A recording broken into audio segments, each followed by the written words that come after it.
children, good morning.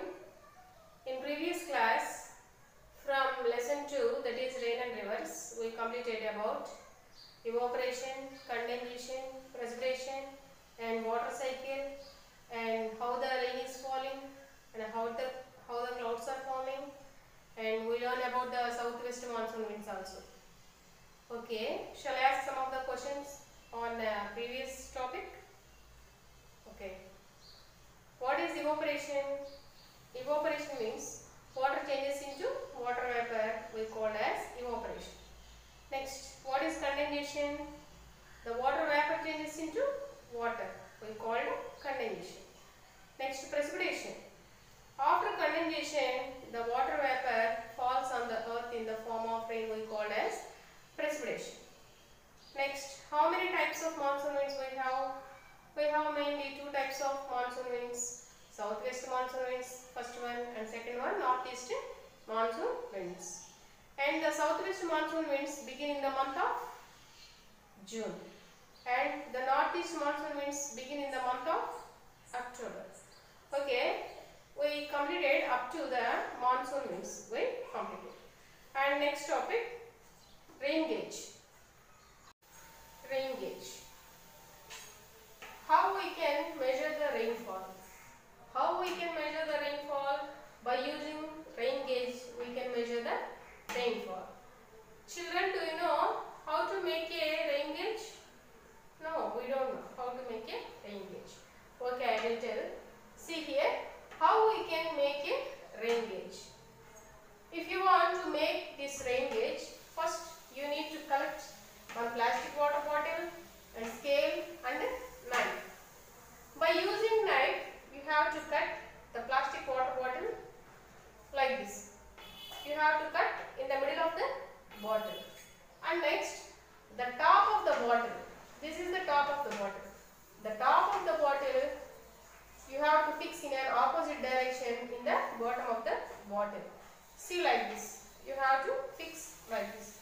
And next, after here, you have to fill this water bottle with sand. And next, keep this water bottle in an open place while raining. And after raining, by using this scale, you have to measure this water level. And finally, you will get information how much rain is falling in your area in the form of centimeters you will get. And again, see here, how we can make a rain gauge. How we can make a rain gauge? First, you have to collect to make a rain gauge. What is that? Plastic water bottle and scale and knife. And after, you have to cut the top of the bottle. That means in the middle of the bottle you have to cut by using scale. Next, the top of the bottle fixed at the opposite direction in the bottom of the bottle like this. And next, fill the water bottle with sand. Up to here you have to fill the water bottle with sand. And next, keep the water bottle in an open place. And later you have to keep this water bottle in an open place while raining. And later measure the water level. By using scale you have to measure this water level. And finally you will get information how much rain is falling in your area in the form of centimeters you will get. Next, part 2. Part 2.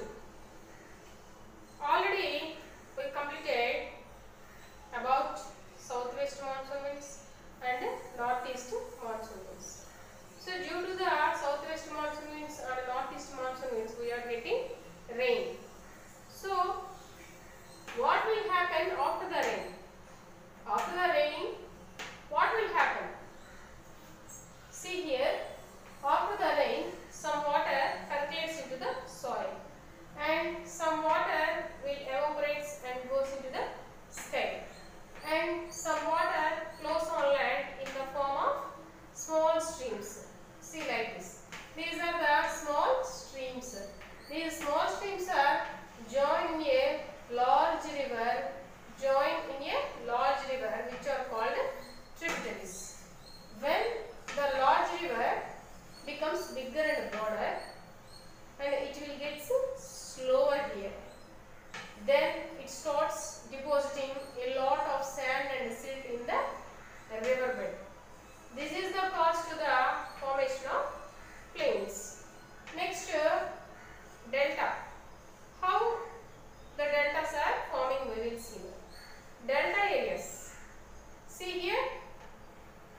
what we call delta.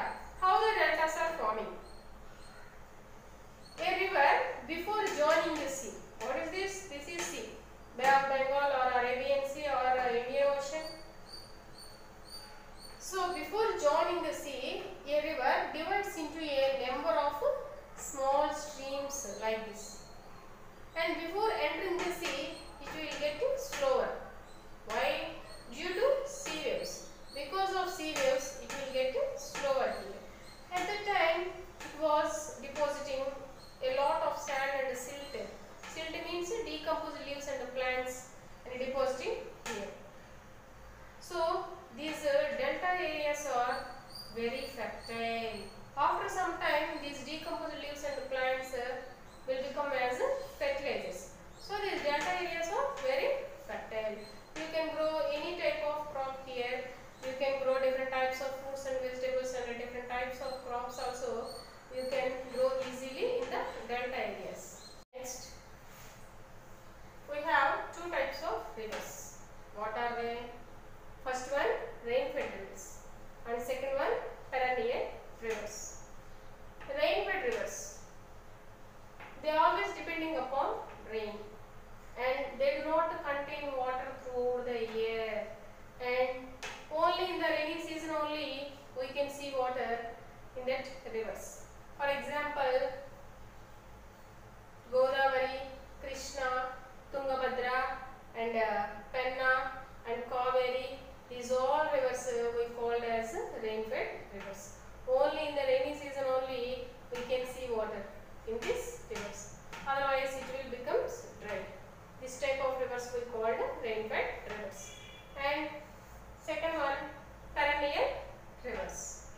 Perennial rivers means which can flow throughout the year because they are born in Himalayas. What are they? First one, Ganga and Yamuna and Brahmaputra. Next, Indus. These all rivers are born in Himalayas. So they are not depending upon rain, and they can flow throughout the year, and they can contain water throughout the year, and they won't become dry, and because they are born in Himalayas. They are flowing like a river by melting of ice in the Himalayas. So what are the perennial rivers here? Ganga, Yamuna and Brahmaputra and Indus.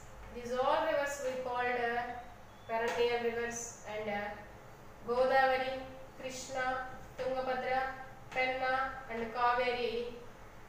These rivers we called as rain-fed rivers. They are always depending upon rain, and they are not depending upon